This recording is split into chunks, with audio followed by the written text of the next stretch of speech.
आप सबको मालूम होगा, लक्ष्मण जी को राम जी ने बेर दिया था सबरी का झूठा वाला, और राम जी ने लक्ष्मण जी को दिया तो लक्ष्मण जी ने खाया था क्या? क्या करा? फेंक दिया। फिर लक्ष्मण जी को बाद में खाना पड़ा। कब? जब लक्ष्मण जी मूर्छा खाकर गिर गए, संजीवनी लेने हनुमान जी गए। लोग कह रहे थे वो संजीवनी लेने गए हैं, पर राम जी मुस्कुरा रहे थे कि संजीवनी नहीं है, जो सबरी ने बेर दिया था वो तूने खाया नहीं था, फेंक दिया था, वो पर्वत पर जाकर गिर गया था। उस पर्वत पर बेर का जो पौधा लगा था, उस पौधे की पत्ती का रस तुझे निचोड़ कर दिया गया, तब जाकर तू उठ कर बैठा, तब नहीं खाया, अब खा। तो लक्ष्मण जी कह रहे हैं प्रभु ये बेर ही क्यों दिया? केला दे देती, फल दे देती, आम दे देती, पपीता दे देती, सेब दे देती, अंगूर दे देती, कुछ भी दे देती, पर ये क्यों दिया बेर?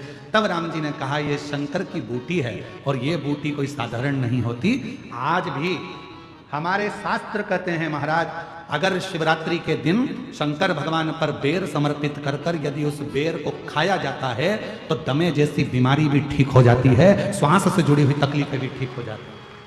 जिस व्यक्ति को चलने में हाँपड़ी भराती है, थोड़ी दूर चलकर बहुत तेज हाँपने लगता है, उसके दम भराने लगता है, सांस फूलने लगती है, और उसको 10 जगह पर बैठना पड़ता है, किसी से बात करते करते उसको दम भरा जाती है, ठंड का समय है उसको दम भरा जाती है, सांस भरा जाती है, बोल नहीं पाता है, उसको बार बार उसके लंग्स इन्फेक्शन होने लगते हैं। उस व्यक्ति को शिवरात्रि के दिन शंकर भगवान पर एक बेर चढ़ाकर उस बेर को अवश्य खाना चाहिए। तो वो फेफड़े की बीमारी हो, लंग्स की बीमारी हो, चाहे कैसा भी हमारा दमा भरा ना हो, वो ठीक हो जाता है। एक बेर जो मेरे भगवान राम जी को शबरी ने दिया वो बेर साधारण नहीं था, जो माँ पार्वती जी ने शंकर जी को समर्पित किया वो बेर साधारण नहीं था, जो माँ सती जब भगवान शंकर के साथ में कुंभज ऋषि के आश्रम में कथा श्रवण करने के लिए गई और बाबा कुंभज बाबा के आंगन में से एक बेर उनकी आज्ञा से तोड़कर शिव को समर्पित करती हैं और शंकर भगवान को श्री राम जी का दर्शन हो जाता है, वो बेर साधारण नहीं था। वो बेर सहजता का विषय नहीं है, वो बेर साधारण नहीं है। जिस बेर के पौधे के नीचे तुलसी बाबा को श्री हनुमान जी महाराज के साक्षीकरण हो जाता,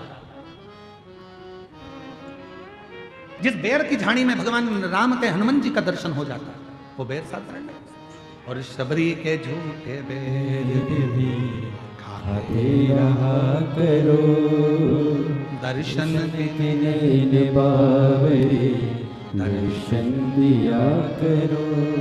तो कभी कभी तो हमको लगता